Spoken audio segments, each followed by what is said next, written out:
My name is Carly Koza, and I'm a first-year law student at Case Western University School of Law. We are here today with Faculty View up at CWRU, and I'm here to talk to Dean Scharf about legality of airstrikes against Syria for using chemical weapons based on Dean Scharf's upcoming article in the Chicago Journal of International Law. And my first question is, Dean Scharf, you have an article coming out in the Chicago Journal of International Law on how the April 2018 airstrikes against Syria have changed international law. Why is this topic significant? Well, so first of all, the article just came out, so it's available for people to read. The topic is significant, and the article couldn't be more timely because Syria is getting ready to do its last final push against the rebel stronghold of Idlib. And because they don't have a huge number of conventional forces, it is almost certain that they will once again use chemical weapons. And if they do, it's going to invite a response from the United States, United Kingdom, and France. And so this is, ripped right from the headlines. It's really timely and important. What was unusual about the April 2018 airstrikes? All right, so prior to April of last year, when the United States acted for humanitarian reasons, it refused to say that the legal justification was humanitarian intervention. And this was the case when the United States and NATO invaded Serbia in 1999 to save the Kosovo Albanians. And the United States absolutely doesn't want to use that word. They're scared to death of that word. Same with the United Kingdom and the other allies.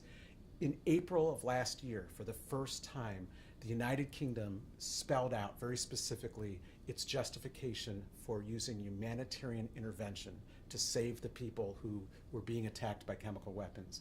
And the United States said, we were, quote, in full agreement and in lockstep with the United Kingdom. And so the US thereby adopted the United Kingdom's legal theory, and now the two great legal powers have said that humanitarian intervention is a new legitimate reason for using force without Security Council authorization. Isn't use of force lawful only when authorized by the Security Council or in self-defense? Well, that had been the old view, and that's why this is so important, because the UN Charter only gives two exceptions to the rule against invading another country, and that is where the Security Council authorizes it or where you're acting in self-defense. Now, the Security Council would not have authorized the use of force against Syria because Russia has a veto, and Russia and Syria are very close because Russia has its biggest warm water port in Tartus, which is on the Mediterranean on the Syrian coast. And so the Security Council wasn't going to authorize it. The US couldn't claim self-defense because the use of the bombs in April of last year was nowhere near any UK or US forces. So the US wasn't under any kind of attack. It was just civilians. Now, Dean Scharf, does everyone agree with your argument on this? No. So a lot of people still think that the old rule should still apply, and they're very afraid of the slippery slope kind of argument that if you can use force to save people's lives from chemical weapons, then won't countries use that justification for attacking each other all the time? And in fact, there's an example of that, two examples of that involving Russia. When Russia invaded South Ossetia, Georgia, which is a former Soviet republic, it claimed it was doing it for humanitarian reasons. And when it invaded the Crimea, which is part of the Ukraine, it used the same argument. And both times, the US and the other countries of the world said, that's a pretext, that's not legitimate. But if the US is able to establish a new right of unilateral humanitarian intervention, countries and individuals that are experts are worried that it could be subject to abuse. And you touched upon this a little bit, but what does your argument mean for the future? Well, so first of all, the argument explains very clearly when you can use humanitarian intervention. And it is only when, first of all, the Security Council is paralyzed by the veto, and secondly, in this context, when it's chemical weapons use or another kind of genocide or crimes against humanity against victims.